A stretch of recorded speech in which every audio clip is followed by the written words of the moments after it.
crystal glasses clinked like wind chimes as I balanced them on my tray, weaving through the sea of designer gowns and tailored suits.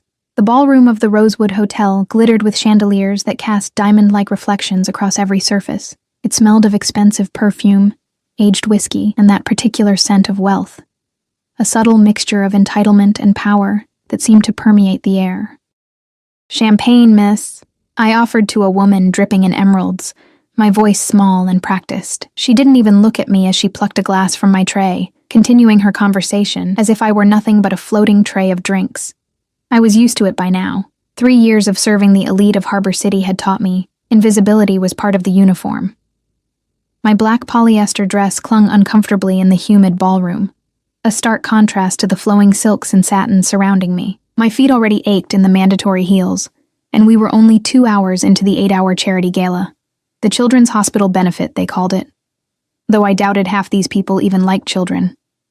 I'd taken this extra shift because rent was due next week, and the tips from these events sometimes meant the difference between electricity and darkness in my cramped studio apartment. My daughter Lily was spending the night at my mother's. Again. At 4 years old, she was already used to her mommy working nights and weekends. The thought made my chest tighten. "Watch it!" A man in a midnight blue suit snarled as he bumped into me, nearly toppling my tray. Not his fault, of course. I was the one expected to have eyes in the back of my head. "I'm sorry, sir," I murmured automatically, steadying the glasses with practiced precision. That's when I first noticed him, the little boy. He sat alone at a table near the corner, legs dangling from a chair too high for his small frame. While children ran in excited packs across the dance floor, he remained perfectly still, meticulously aligning the silverware in front of him. One fork, one knife, one spoon, over and over in different arrangements. His small face was locked in concentration, dark eyebrows furrowed over deep brown eyes. His suit was impeccable, custom-tailored charcoal gray with a burgundy pocket square that matched his bow tie, but it was his complete solitude that caught my attention. In a room full of people, no one seemed to notice him. I made my way around the perimeter of the ballroom, dropping off empty glasses and collecting new ones. Every few minutes, my eyes drifted back to the boy. A couple approached his table, but instead of acknowledging him, they simply took empty chairs from his table and moved away. The boy didn't look up. "Sophie, table 6 needs fresh napkins, and don't forget you're helping with dessert service in 20. My supervisor, Marcos, hissed as he passed, clipboard clutched to his chest like a shield. I nodded and hurried toward the service area, but something made me pause. Near the boy's table, I noticed a commotion, the kind of subtle disturbance that ripples through crowds when someone important enters a room. That's when I saw him. He didn't so much walk as command the space around him. Tall, taller than most men in the room, with shoulders that strained against his perfectly tailored black suit. His hair was dark, with silver at the temples that somehow made him look more dangerous rather than older. His face could have been carved from stone, all sharp angles and cold symmetry. But it was his eyes that caught the breath in my throat, dark as night, and just as bottomless, scanning the room with the calculated precision of a predator. 2 men flanked him, their bulky frames failing to conceal the outline of weapons beneath their jackets. They moved in perfect synchronicity, creating a bubble of space around him that no one dared to penetrate. I knew who he was without ever having seen him before. Everyone in Harbor City knew of Alexander Volkov. His name was whispered in fear, his business's front-page news. His charity donations celebrated even while everyone pretended not to know where the money came from. The Russian who had conquered the city's underworld with ruthless efficiency, whose name was synonymous with both terror and respect, the Mafia boss, the monster of Harbor City. He moved through the crowd, which parted like the Red Sea before him. People who had been ignoring me all night suddenly seemed just as invisible as I was, backs straightened. Conversations halted mid-sentence. Forced smiles appeared on frozen faces. He acknowledged none of it, his gaze fixed straight ahead. I realized with a start that he was heading toward the little boy. When he reached the table, something remarkable happened. The stone face softened, just barely, but enough that I caught it from across the room. He placed a hand gently on the boy's shoulder and leaned down to speak to him. The boy didn't look up from his silverware, but nodded slightly. Volkov straightened and said something to one of his men, who immediately pulled out his phone and stepped away. A woman in a crimson dress approached, her smile dazzling as she extended her hand to Volkov. He took it briefly, his expression returning to granite. They exchanged words, hers animated, his minimal. Then she glanced at the boy and said something that made Volkov's entire demeanor change. The temperature in the room seemed to drop 10 degrees. The woman's smile faltered. She stammered something else, then retreated with as much dignity as she could muster. I should have moved on. I had tables to attend to, duties to complete, a job I desperately needed to keep. But I couldn't tear my eyes away from the boy, who continued arranging his silverware, completely unaware of the power dynamics swirling around him. For the next hour, I watched the pattern repeat itself. Volkov would circulate the room, accepting greetings with cold courtesy, conducting brief conversations that looked more like business than pleasure. Every 10 minutes he would return to check on the boy, who remained alone, focused entirely on his world of perfectly aligned utensils. No one approached the child. No one invited him to join the other children. No one seemed to see him at all. I was refreshing water glasses at a nearby table when I overheard a whispered conversation. That's Volkov's son, the autistic one. I heard the mother is long gone. Can you blame her? Imagine being tied to that family with a defective child. Shh. For God's sake, do you want to end up in the harbor? The glasses on my tray rattled as anger surged through me. I thought of my Lily. How fiercely I loved her. How I would tear apart anyone who called her defective. Without thinking, I turned to the whisperers, my voice low but sharp. He can probably hear you, you know. 4 pairs of surprised eyes turned to me, as if shocked that the furniture had suddenly spoken. A woman with a pinched face and diamond earrings the size of grapes raised a perfectly shaped eyebrow. Excuse me? I should have backed down. I should have apologized and scurried away. Instead, I heard myself say, "Children aren't deaf just because they're different. Maybe show some humanity." I walked away before they could respond, my heart hammering in my chest. Stupid, stupid, stupid. I needed this job. I couldn't afford to antagonize guests, especially the kind who donated enough money to have the hospital wing named after them. The orchestra shifted to a softer melody, a waltz that floated through the air like a gentle invitation. On the dance floor, fathers were now dancing with their daughters, mothers with their sons. Family dances, a tradition at these charity events. I watched as a small girl in a pink dress tugged her reluctant father onto the floor, his face breaking into a smile as he twirled her around. My chest ached, thinking of Lily, who had no father to dance with. Jason had disappeared the moment I told him I was pregnant, leaving nothing but a string of unpaid bills and broken promises. My eyes drifted back to the corner table. The boy still sat alone, but now he was watching the dancers, his silverware momentarily forgotten. Something in his expression, a mixture of longing and confusion, cracked something open inside me. Before I could think better of it, I set down my tray on an empty table and walked directly to him.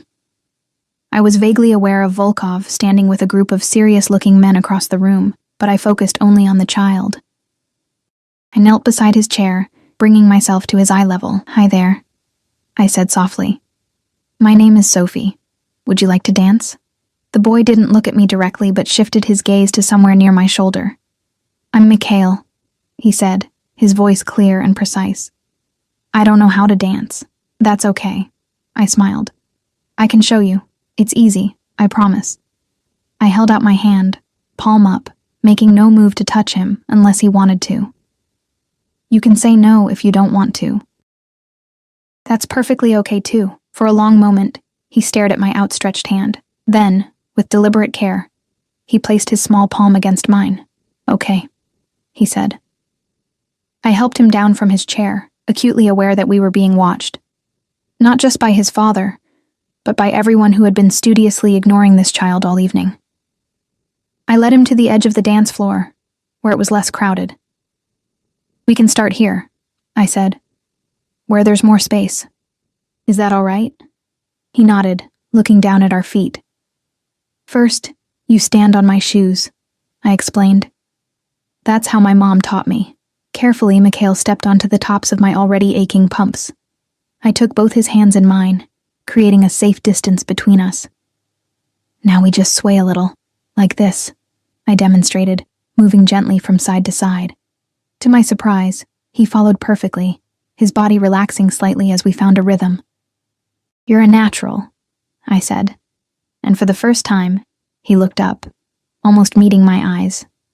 The ghost of a smile flickered across his face. We moved slowly at the edge of the dance floor, a waitress in a cheap uniform and a little boy in a perfect suit. I hummed along with the music, and after a few minutes, Mikhail began to hum too, matching my tune with perfect pitch. I was so focused on him that I didn't notice the silence spreading across the ballroom until it was complete.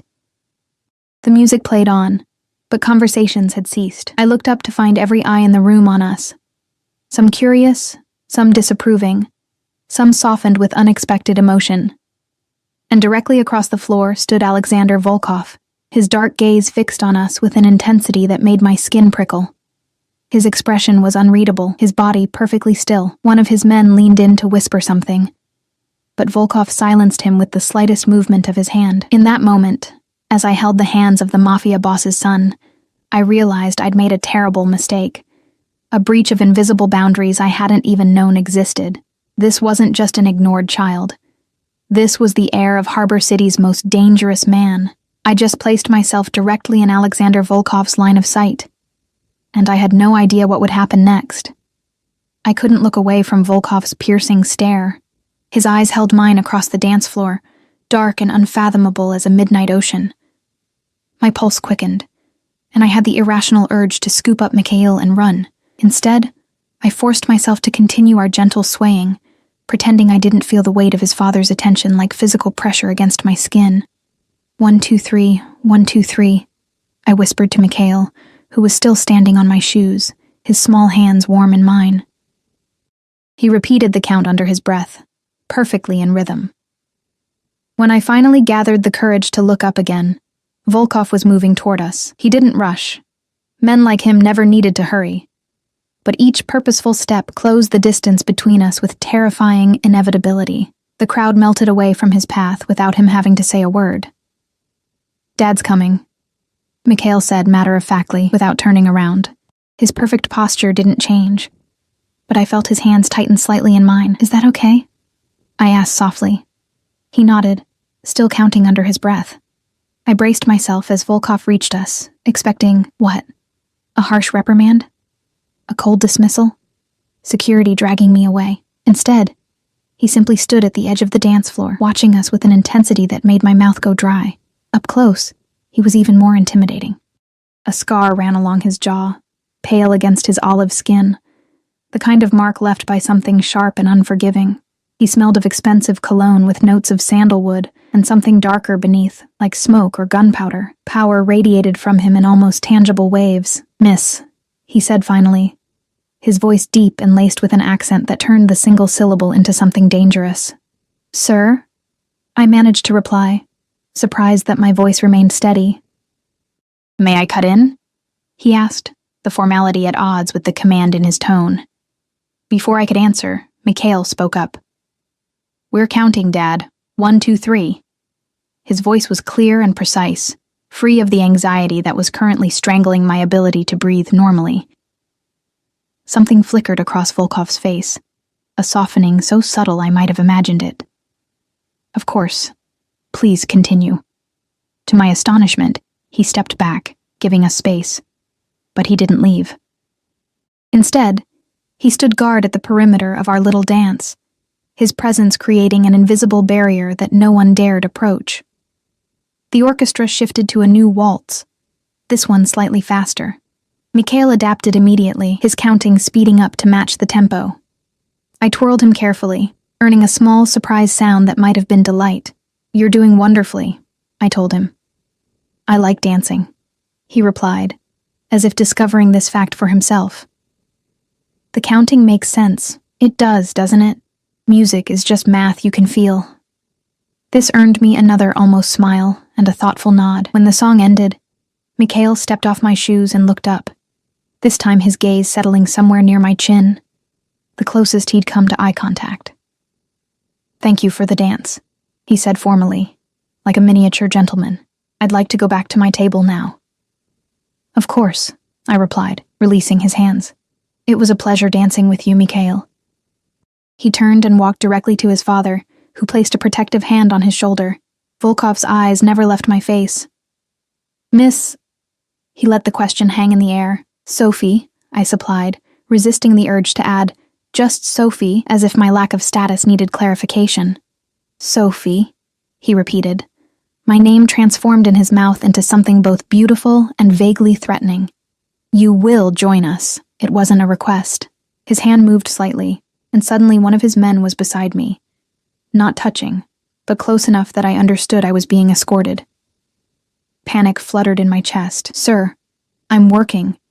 I can't just—" "It's been arranged," he cut me off, already turning toward Mikhail's table, his son walking perfectly in step beside him. I looked desperately around for Marcos and found him across the room, pointedly looking everywhere but at me. Message received. Whatever Alexander Volkov wanted, Alexander Volkov got, even if it was a waitress's time during a busy gala. I followed, acutely aware of the bodyguard at my back, and the stairs following our strange procession. My uniform marked me as clearly as a neon sign among the evening gowns, and I fought the urge to tug at the polyester that suddenly felt like sandpaper against my skin.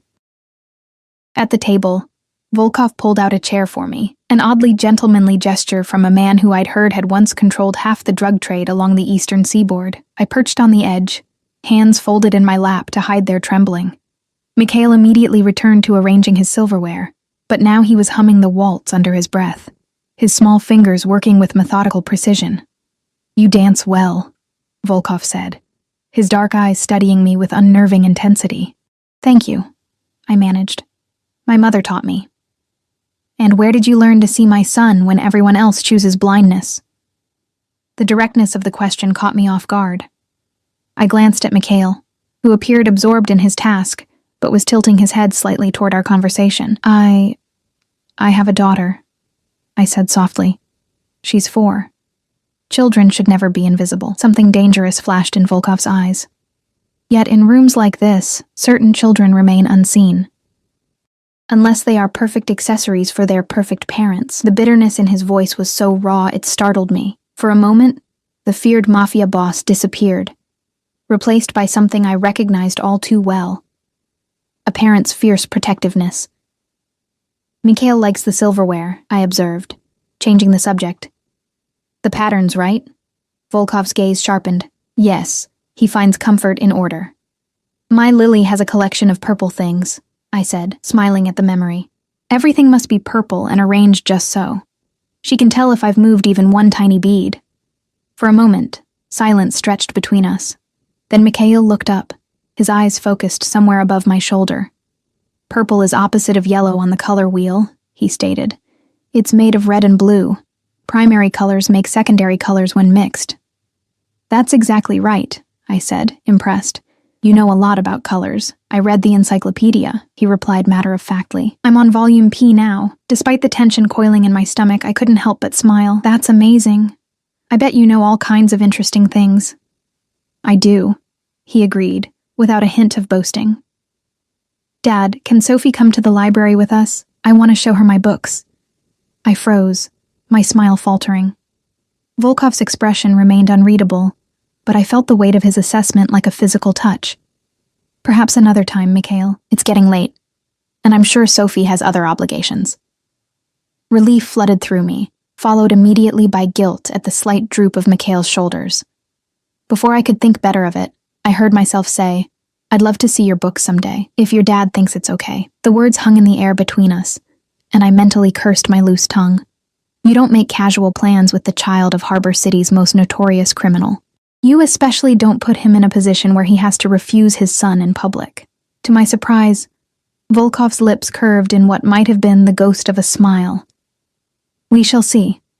One of his men approached, bending to whisper in his ear. Volkov's expression hardened instantly, his jaw tightening as he gave a sharp nod. "We must leave," he announced, standing with fluid grace. "Mikhail, it's time to go." The boy looked up, his face suddenly anxious. "But it's only 9:17. You said we would stay until 10 Faun." I saw Volkov's internal struggle play across his face, the need to depart warring with his son's distress at the disrupted schedule. "Something has come up, son," he said, his voice gentler than I would have believed possible. "Anton will take you home in the first car. I'll follow shortly." Mikhail's breathing quickened. "That's not the plan," That's not what you said. I recognized the signs of approaching distress. The rigid posture, the slightly rocking motion, the increasingly frantic tone. Without thinking, I reached into my apron pocket and pulled out my secret weapon, a small stress ball shaped like a star that I carried for my own anxiety.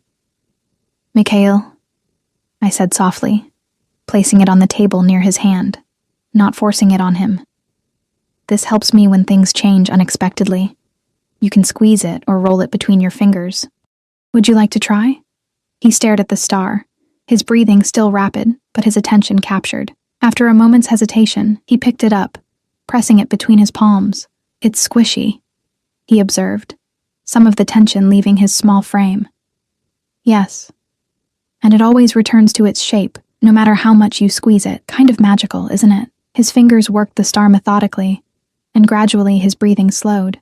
Volkov watched this exchange with an expression I couldn't decipher, something between surprise and calculation. "You can keep it if you like," I offered. "I have others at home." "Thank you," Mikhail said formally. He turned to his father, the star clutched in his hand. "I'm ready now." Volkov placed his hand on his son's shoulder, but his eyes were fixed on me. "You have my gratitude," he said, each word precise and weighted. It should have been a dismissal. I should have nodded politely and returned to my duties. Instead, I found myself asking, "Will he be all right?" Something dangerous flickered in Volkov's eyes, a reminder of exactly who I was addressing. "My son is always taken care of, Miss Sophie." His voice carried a warning I felt in my bones. "Always." With that, he guided Mikhail away from the table. The boy clutched the stress star in one hand, his other firmly in his father's grasp. As they walked toward the exit, a path cleared before them, no one daring to impede their progress. I exhaled slowly, only then realizing I'd been holding my breath. Whatever strange interlude I'd just experienced was over. Time to return to reality, to water glasses and champagne trays, and the desperate need to keep this job. I stood, smoothing my uniform, and turned, only to find one of Volkov's men blocking my path. He was mountain-shaped, with a neck as thick as my thigh and hands that looked capable of snapping bones without effort. "Mr. Volkov would like your contact information," he stated flatly. Fear spiked through me. "My... what? Why?" The man's expression didn't change. "Your phone number. Address." "I don't think that's..."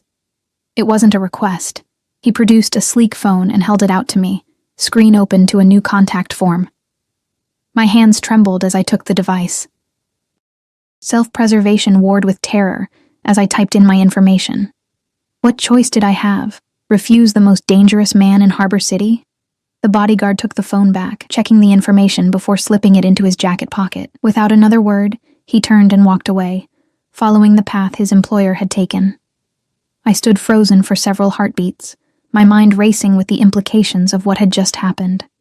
Had I just placed myself, and by extension my daughter, on Alexander Volkov's radar?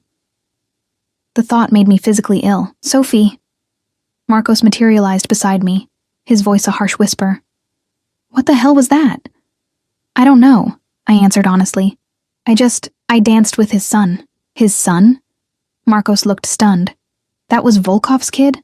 Jesus, Sophie, do you have a death wish?" "He was just sitting there alone," I said defensively. "Nobody was paying any attention to him."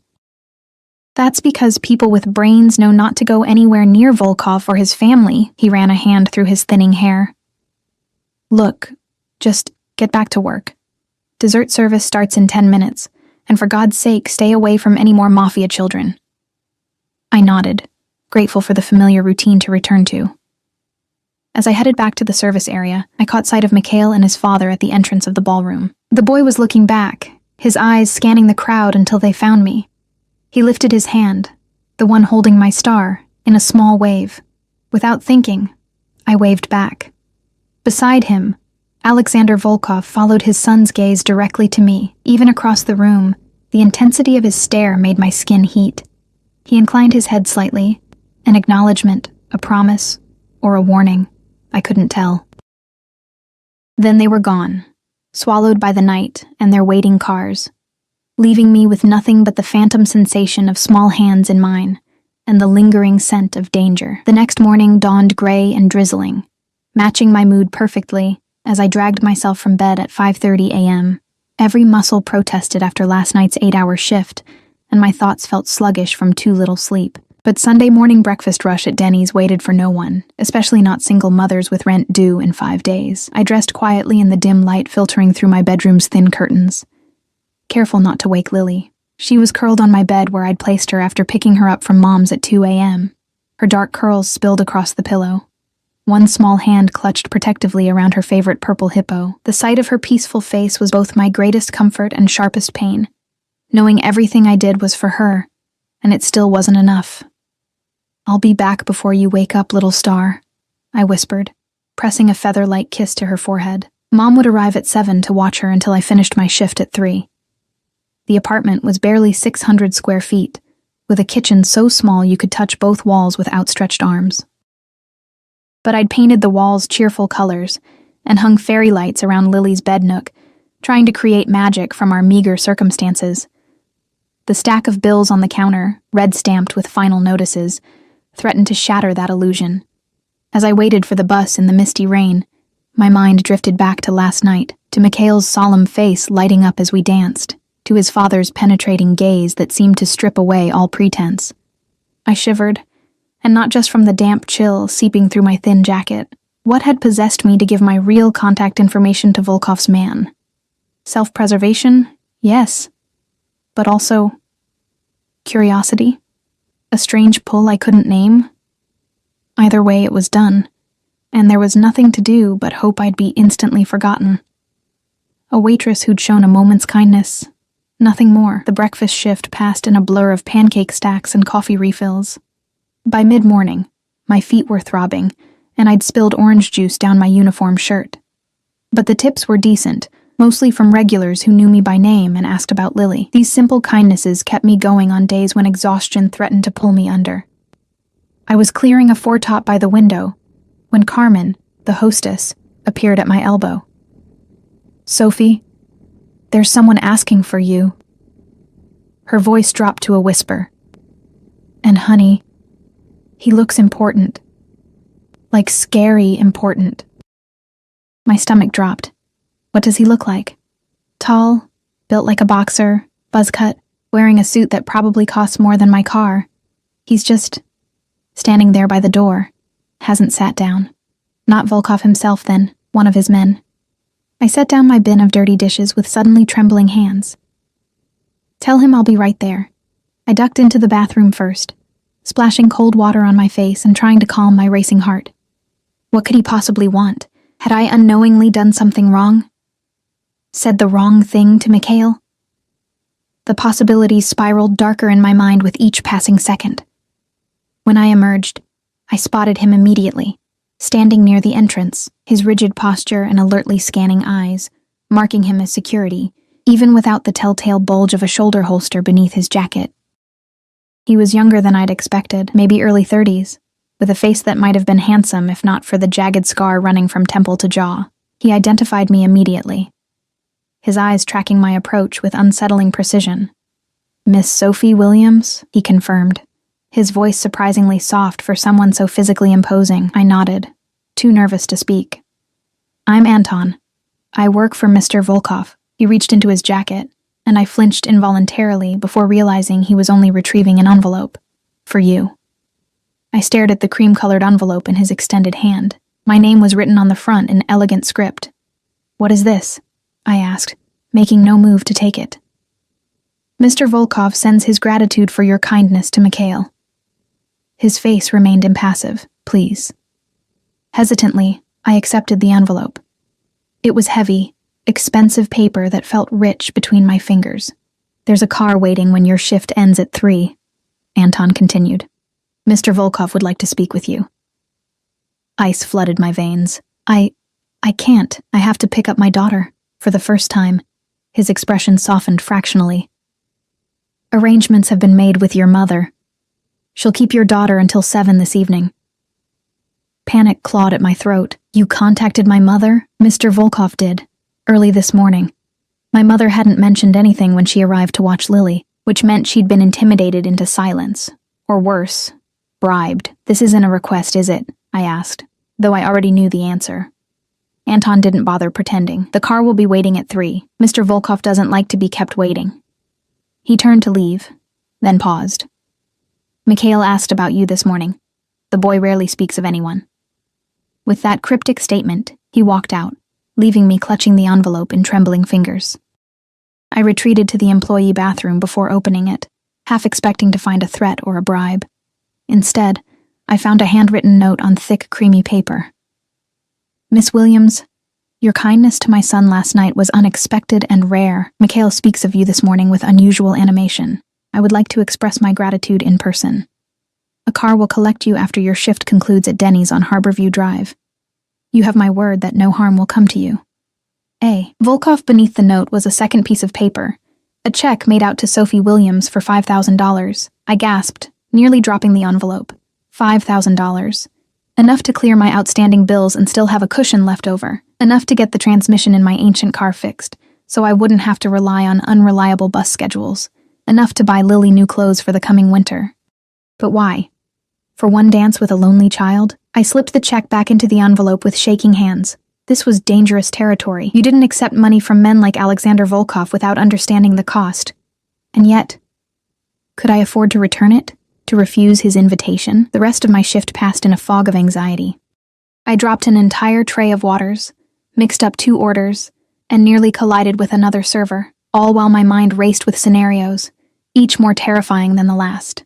At precisely 3 o'clock, I clocked out and changed from my juice-stained uniform into the spare clothes I kept in my locker. Jeans, a faded blue sweater, and worn sneakers. Hardly appropriate attire for meeting a man who probably wore suits to bed. But it was all I had. As promised, a sleek black Mercedes waited at the curb outside Denny's.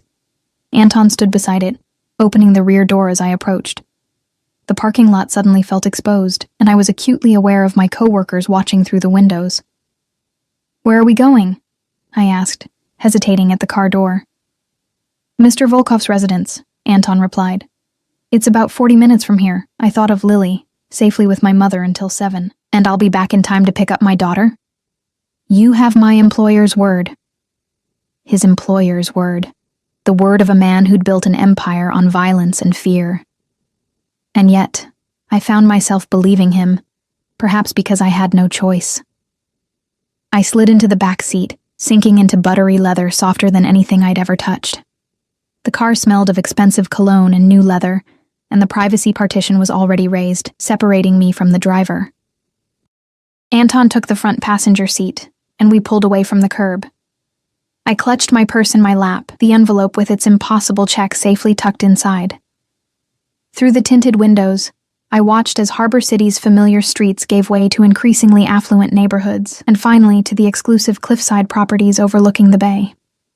The car turned onto a private drive, flanked by tall iron gates that opened silently as we approached. Ancient oaks created a natural canopy overhead, their branches filtering the afternoon sunlight into dappled patterns across the winding driveway. My anxiety mounted with each curve, until finally the trees parted to reveal a sprawling stone mansion set against the dramatic backdrop of the bay. It was beautiful, in a forbidding way. All clean lines and dark stone, with massive windows reflecting the gray waters beyond. Armed men patrolled the grounds, their movements casual yet purposeful. Security cameras tracked our approach with silent vigilance. The car circled a fountain before stopping at the front entrance. Anton opened my door, extending a hand to help me out. My legs felt unsteady as I stepped onto the cobblestone drive, the full impact of what I was doing finally hitting me. I was willingly entering the home of Harbor City's most dangerous man. "This way, please," Anton directed, leading me up wide stone steps to massive double doors that opened before we reached them. The entrance hall was cavernous, with soaring ceilings and a marble floor that echoed our footsteps. Modern art pieces, stark and probably worth more than I'd earn in a lifetime, adorned the walls. Despite the grandeur, the space felt oddly impersonal, more like a museum than a home. Anton guided me through a series of rooms, each more impressive than the last, until we reached what appeared to be a library. Floor-to-ceiling bookshelves lined the walls, filled with leather-bound volumes. A massive desk dominated one end of the room, while comfortable-looking leather chairs were arranged around a fireplace at the other. "Wait here," Anton instructed, Mr. Volkov will join you shortly. With that, he left, closing the heavy door behind him with a definitive click. Alone, I drifted to the nearest bookshelf, running my fingers along the spines of books in languages I couldn't identify. Russian, probably, and what might have been German or Dutch. The collection was extensive and eclectic, everything from classical literature to modern physics. Do you read Russian? I whirled around, my heart leaping into my throat. Alexander Volkov stood in the doorway, watching me with those penetrating dark eyes. He'd exchanged his formal suit for charcoal slacks and a crisp white shirt, open at the collar. The more casual attire did nothing to diminish his commanding presence. No, I managed, pulling my hand back from the books as if burned. I'm sorry, I shouldn't have... He waved away my apology. Books are meant to be touched, Miss Williams. Otherwise, they are merely decorations. He moved into the room with that same predatory grace I'd noticed at the gala, every movement controlled and deliberate. Up close, without the distraction of the crowded ballroom, I could see the fine lines at the corners of his eyes, the silver threading through his dark hair at the temples. He wasn't young, mid-40s perhaps, but he carried himself with the confidence of a man accustomed to power. Please sit. He gestured to the seating area by the fireplace. I perched on the edge of one of the leather chairs, my back rigid, hands folded tightly in my lap. He took the seat opposite me, regarding me with an intensity that made my skin prickle. You're afraid, he observed. Wouldn't you be? I countered before I could stop myself. To my surprise, a smile ghosted across his face. Yes, I suppose I would. An uncomfortable silence stretched between us. Finally, I reached into my purse and withdrew the envelope. I can't accept this, I said, placing it on the coffee table between us. It's too much. He didn't even glance at the envelope. It's nothing. Not to me. His eyes sharpened with interest. You're returning it out of pride, then? No, I said honestly. Out of self-preservation. I've lived in Harbor City long enough to know that nothing comes without strings attached. And you believe I would attach strings to gratitude for kindness shown to my son? The dangerous edge in his voice made me choose my next words carefully. I believe that in your world, everything has a price. I danced with Mikhail because he's a child who deserved to be seen, not because I wanted anything in return. A rare perspective, he said, leaning back slightly. Tell me, Sophie Williams, what do you know about me? The question felt like a trap. Only what everyone knows, that you're influential, powerful. A diplomatic answer. His smile didn't reach his eyes, and yet you approached my son without hesitation, either very brave or very foolish. I didn't know who he was, I admitted. Not until later. Would it have mattered? I considered the question seriously. No. He's a child first. Your son second. Something shifted in his expression, a softening so subtle I might have imagined it. He stood abruptly, moving to pour 2 glasses of amber liquid from a crystal decanter on a side table. Do you know why I asked you here? He said, his back to me.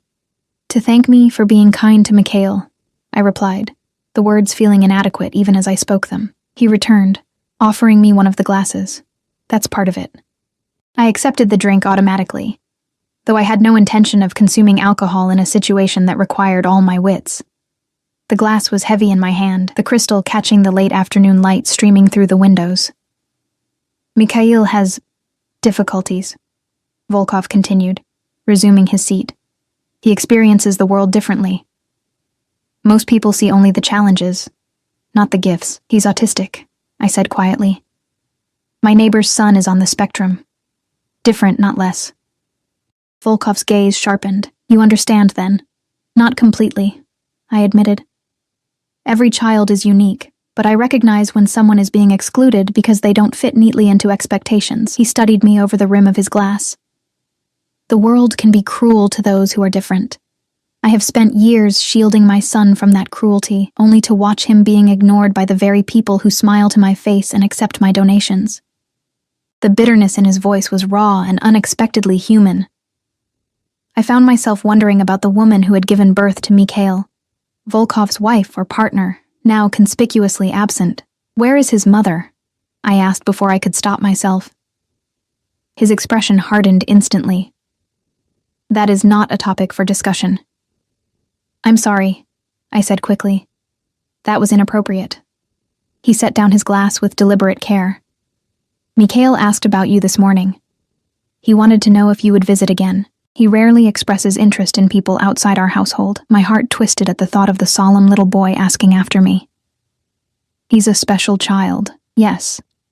Volkov agreed, his voice softening fractionally, which is why I'm offering you a position. I blinked, certain I'd misheard. Position as Mikhail's companion, 3 days a week from 4 until 8 in the evening. You would spend time with him, engage in activities he enjoys, perhaps expand his comfort with social situations. Your daughter would be welcome to join you here. I stared at him, speechless. You want to hire me? To be friends with your son? Not friends, Volkov corrected, his tone precise. A companion. Someone who sees him as he is, not as others wish him to be. My mind raced with the implications. Why me? You could hire professionals, therapists who specialize in working with autistic children. He has therapists, speech pathologists, behavioral specialists, a team of experts with impeccable credentials. His fingers tapped once against his knee, the only sign of impatience. What he lacks is someone who approached him naturally, without agenda or fear. I swallowed hard, trying to process what he was suggesting. And my compensation? $5,000 per week plus expenses. The glass nearly slipped from my fingers. Per week? My voice emerged as a strangled whisper. Is that insufficient? He asked, with the casual air of someone discussing pocket change, rather than more money than I made in 3 months. A hysterical laugh bubbled up in my throat, which I quickly suppressed. No, it's excessive. Not to me. His dark eyes studied me intently. Your time has value, Sophie Williams, as does your unique ability to connect with my son. $20,000 a month. The numbers swam in my head, conjuring images of a life without constant financial terror. Lily in a better school, a safer apartment, no more juggling multiple jobs and still falling short every month. It was too good to be true, which meant it wasn't true. What's the real reason? I asked, setting my untouched drink on the table. This isn't just about Mikhail. Something dangerous flickered across his face, a reminder of exactly who I was dealing with. You question my motives regarding my own child? I fought the instinct to back down. I question why a man like you would bring a waitress from Denny's into his home, offer her an impossible sum of money, and expect nothing beyond spending time with his son.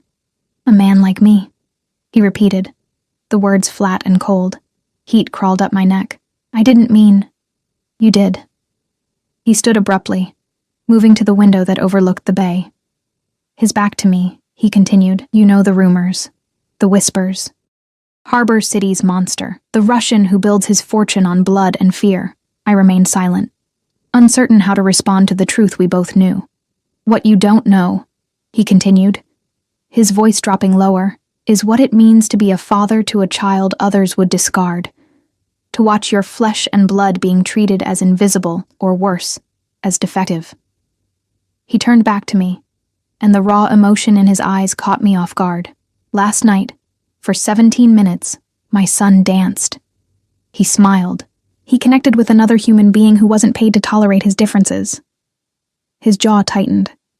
So yes, Sophie Williams, I am offering you an impossible sum because that moment was priceless to me. Shame washed through me, whatever else Alexander Volkov might be, and I had no illusions about the darkness his power was built on. His love for his son was genuine. I'm sorry, I said softly. I shouldn't have implied otherwise. He dismissed my apology with a slight gesture. Your suspicion is natural. In your position, I would feel the same. I twisted my hands in my lap, torn between the opportunity he was offering and the voice of caution screaming in my head. May I think about it? Of course. He moved back to his seat, resuming his composed demeanor. I'll need your answer by Wednesday. 3 days. 3 days to decide whether to entangle my life, and by extension, Lily's, with Alexander Volkov's world. There's one more thing, he said, reaching into his jacket pocket. He withdrew a small object and placed it on the table between us. My heart contracted. It was the stress star I'd given Mikhail, now slightly worn from constant handling. He hasn't let it out of his sight since last night, Volkov explained. He asked me to thank you properly for it. I stared at the small star, remembering how quickly it had calmed Mikhail's distress. He's welcome to keep it. He wanted you to see that he's taking good care of it. For the first time, a genuine smile softened Volkov's stern features. He's very concerned with doing things properly. The unexpected glimpse of normalcy, a father indulging his son's earnest request, caught me off guard. It humanized him in a way that made it harder to maintain my protective distance. Would you like to see him before you leave? Volkov asked. He's in his rooms upstairs. I hesitated, then nodded. Despite my reservations about Volkov's world, I couldn't deny my curiosity about Mikhail and his life here. And something in me wanted to ensure he was truly well cared for, not just another possession of a powerful man. Volkov led me from the library through a series of elegantly appointed rooms. The house was beautiful, but sterile, lacking the warmth of a true family home. No photos adorned the walls, no casual clutter suggested everyday life. As we climbed a sweeping staircase to the second floor, I noticed the increased security presence. Men stationed at strategic points throughout the house, their attention snapping to us as we passed. Volkov acknowledged them with the barest nod, their presence clearly a normal part of his existence. We stopped outside a door painted a deep blue. Unlike the other doors in the hallway, blue is his favorite color, Volkov explained, noticing my observation. It calms him. He knocked in a specific pattern, 3 quick raps, a pause, then 2 more. Come in, please, called Mikhail's precise voice from within. Volkov pushed open the door, revealing what could only be described as a child's paradise. The spacious room was meticulously organized into distinct zones. A reading nook with floor-to-ceiling bookshelves, a study area with a child-sized desk, a building station with elaborate Lego constructions, and a cozy bed area with star-patterned bedding. Mikhail sat cross-legged on a plush carpet, carefully assembling what appeared to be a complex model of the solar system. He looked up as we entered, his gaze focusing somewhere near my shoulder. "Hello, Sophie," he said, setting down the piece in his hand with careful precision. "You came to our house." "I did," I smiled. "Your dad invited me. You have a beautiful room." He nodded matter-of-factly. "I designed the layout myself. Everything has a place." He stood, moving with the same deliberate grace I'd noticed at the gala. "Would you like to see my books? I have 342. "I'd love to," I replied honestly. Mikhail led me to his bookshelves, pointing out his favorites with solemn pride. His collection was impressive for any child, let alone a 6-year-old, ranging from illustrated encyclopedias to advanced texts on astronomy and mathematics. "This one explains black holes," he said, pulling out a book clearly intended for much older readers. "The math is fascinating." As he showed me his treasures, I observed his interactions with his father. Volkov stood slightly apart, giving his son space, but his eyes never left Mikhail. When the boy occasionally looked to him for confirmation or approval, Volkov responded with immediate, focused attention. Never dismissive, never distracted. "Dad got me this one yesterday," Mikhail continued, showing me a beautifully illustrated book about marine life, "because I want to be a marine biologist. Or maybe an astronaut. I haven't decided yet. You have plenty of time to decide," I assured him. "Dad says I can be anything I want," Mikhail stated with absolute certainty, "as long as I work hard and follow the rules." The phrase sounded rehearsed, a mantra repeated often enough to be internalized. I glanced at Volkov, wondering what other rules his son was expected to follow. "Mikhail," Volkov said gently, "Sophie needs to return home to her daughter soon. Is there anything else you'd like to show her first?" Disappointment flickered across the boy's face, but he nodded in understanding. "Just one more thing." He crossed to his desk and carefully opened a drawer, removing something wrapped in a blue cloth. With deliberate movements, he unwrapped it to reveal a small music box made of polished wood. "This was my mother's," he said, his voice softer now. "Dad gave it to me to keep safe." He wound the key at the base of the box and opened the lid. A haunting melody filled the room. something classical that I couldn't identify but found unexpectedly moving. "It's Tchaikovsky," Mikhail explained. "Swan Lake. Mom danced to it when she was young." I felt, rather than saw Volkov's tension at the mention of Mikhail's mother, but he made no move to interrupt, watching his son with an unreadable expression. "It's beautiful," I said as the melody faded. "Thank you for sharing it with me." Mikhail carefully rewrapped the music box and returned it to its drawer. "Will you come back?" he asked, his gaze fixed somewhere over my left shoulder. "To see the rest of my books?" The direct question caught me unprepared. I looked to Volkov, who merely raised an eyebrow, leaving the response entirely to me. "I hope so," I said carefully. "Your dad and I are talking about me visiting you sometimes." This seemed to satisfy him. "Good. I'd like that." He turned to his father.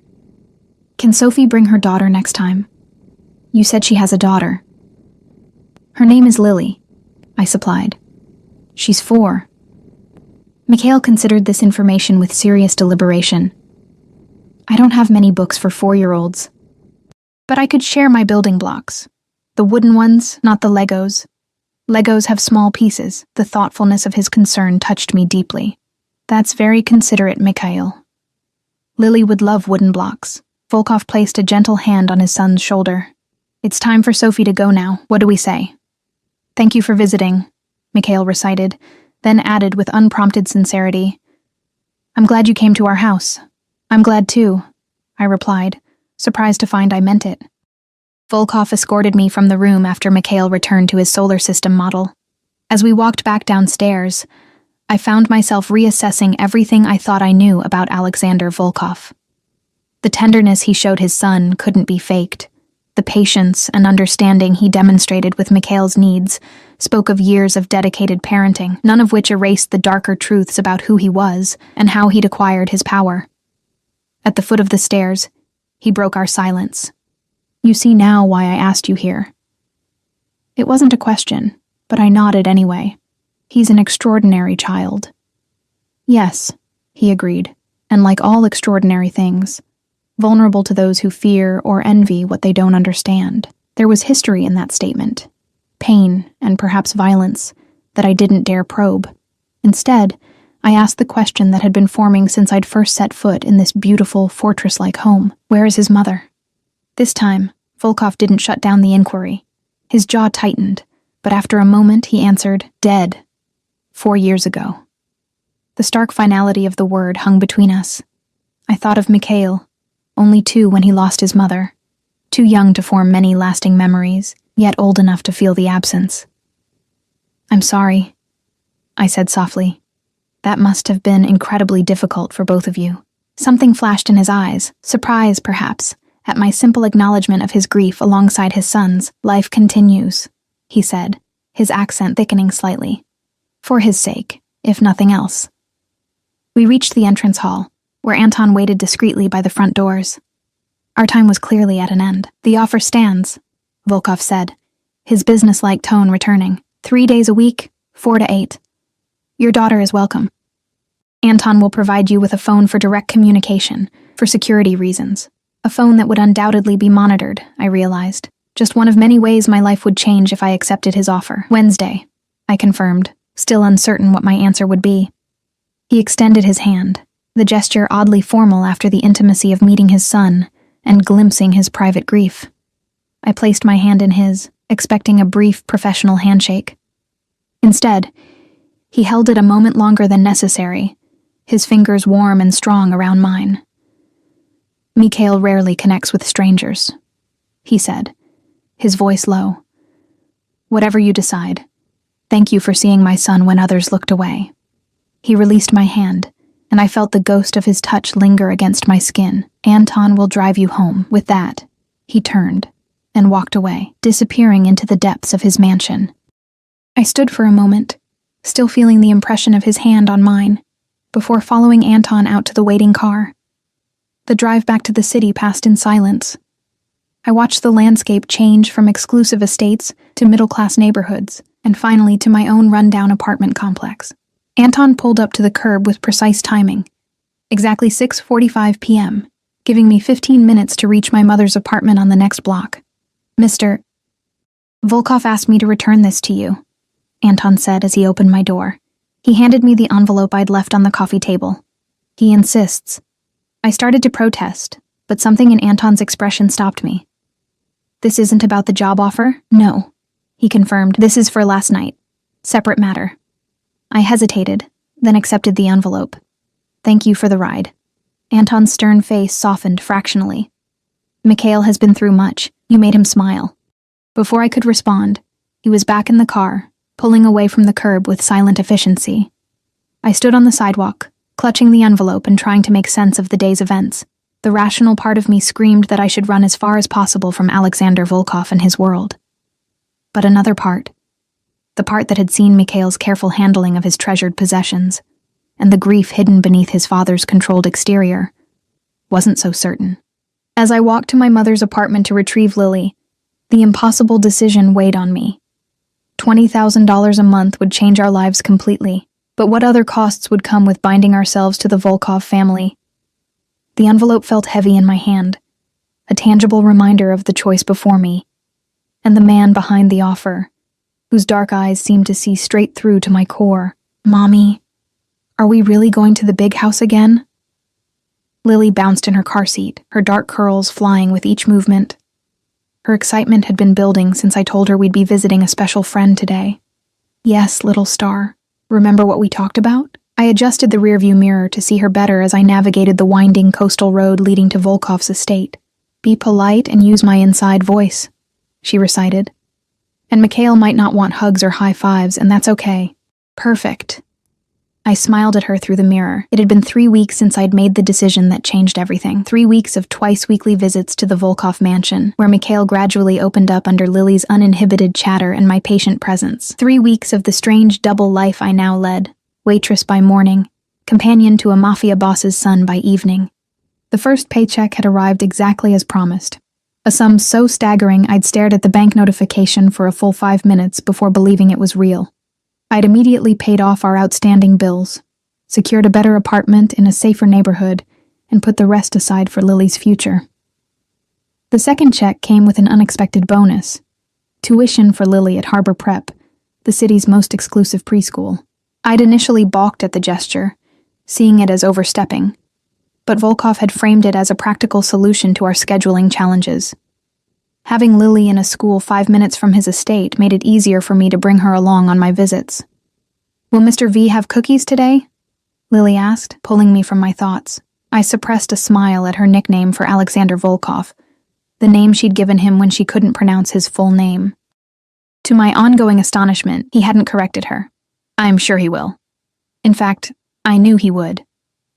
Despite his fearsome reputation, Volkov never failed to have Lily's favorite chocolate chip cookies freshly made for our visits. The gates to the estate opened as we approached, the security team now familiar with my modest Honda. I parked in the circular driveway, helping Lily unbuckle her seatbelt.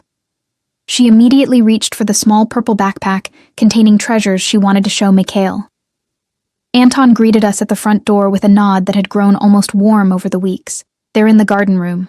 I followed the now familiar path through the mansion, Lily skipping ahead. With each visit, the house felt less like a museum and more like what it actually was. A home, albeit an extraordinarily luxurious one. The garden room was a recent discovery, a stunning conservatory filled with exotic plants and comfortable seating, offering views of both the meticulously landscaped gardens and the bay beyond. It had quickly become Mikhail's favorite place for our visits, the natural light and organized plant specimens providing both comfort and stimulation for him.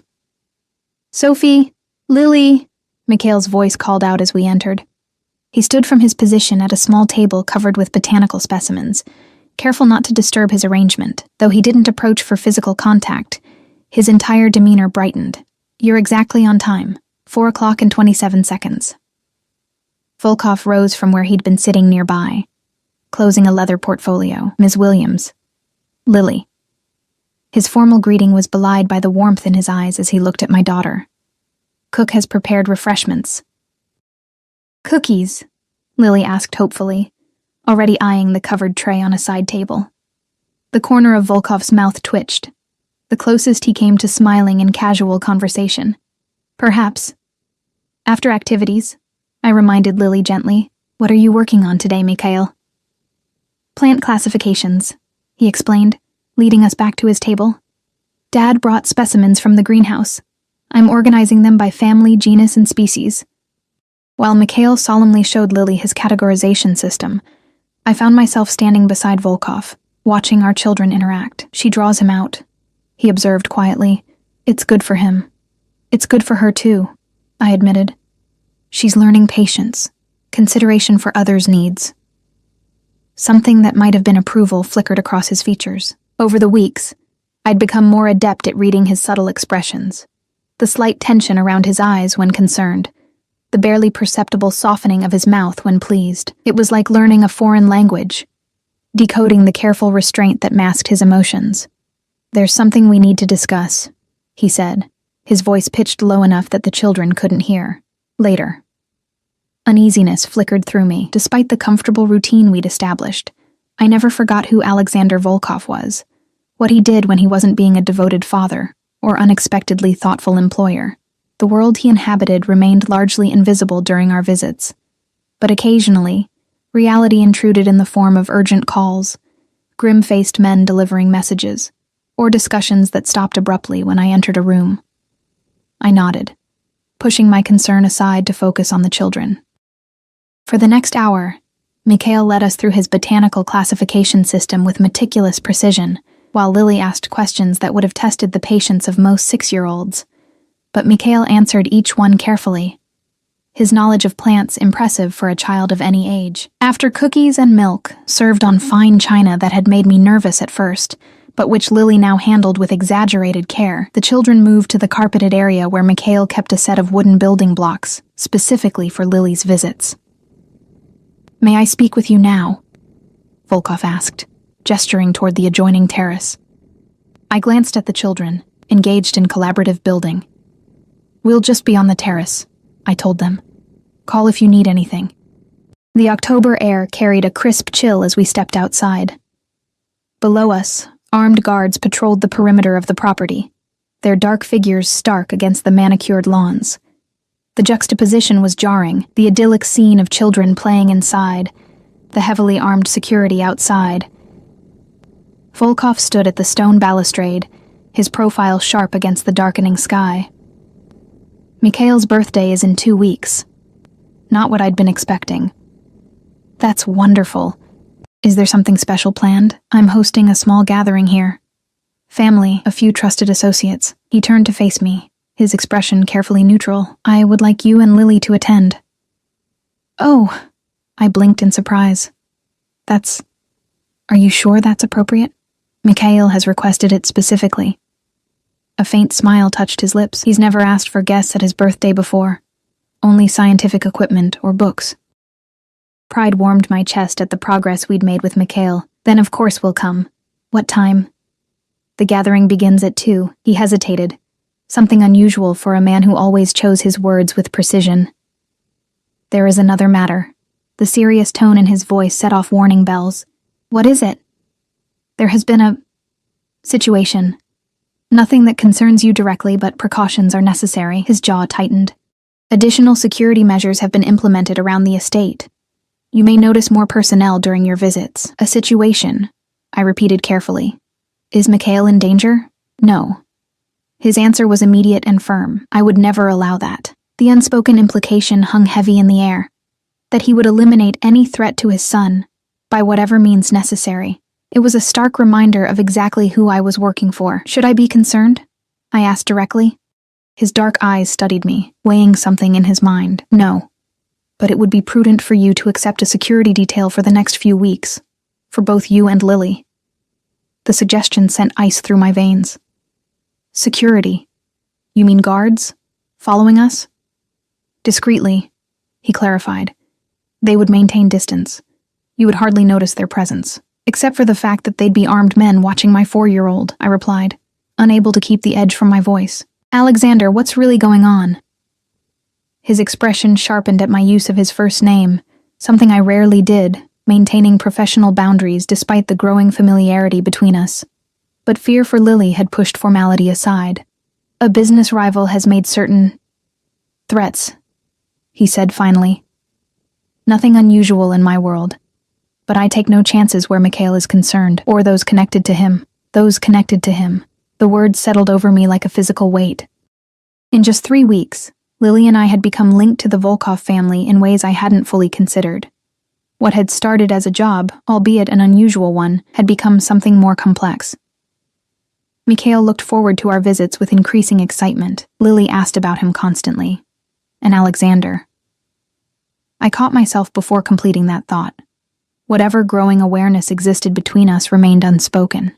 A current of tension neither of us acknowledged. I don't want Lily exposed to violence, I said firmly. Or even the suggestion of it, neither do I. His voice softened unexpectedly. That is precisely why I'm offering protection. The security would be invisible to her. Just another car on the street, another parent at the school gate. I wrapped my arms around myself, suddenly cold despite my sweater.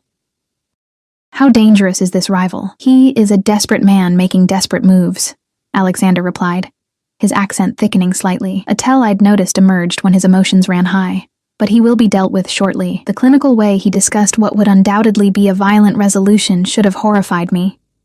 Instead, I found myself numb to the implication, focused only on Lily's safety. 1 week, I decided. We'll accept the security for 1 week, and if this situation isn't resolved by then, Lily and I will need to take a break from these visits until it is. I expected argument or cold dismissal.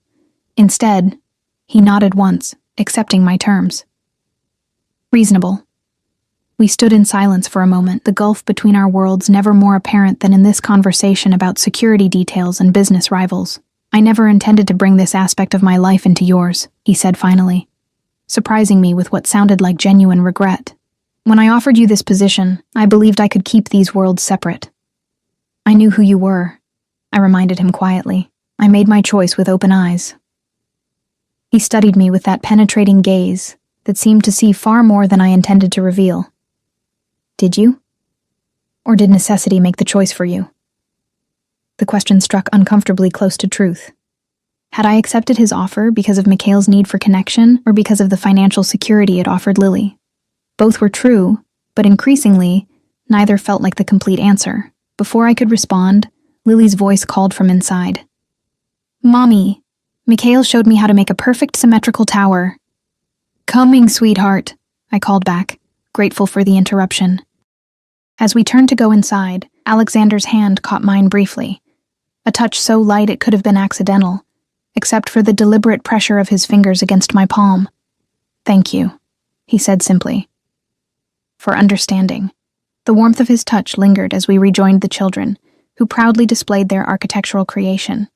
Mikhail launched into a detailed explanation of structural principles, his earlier reserve completely gone as he shared his knowledge with infectious enthusiasm.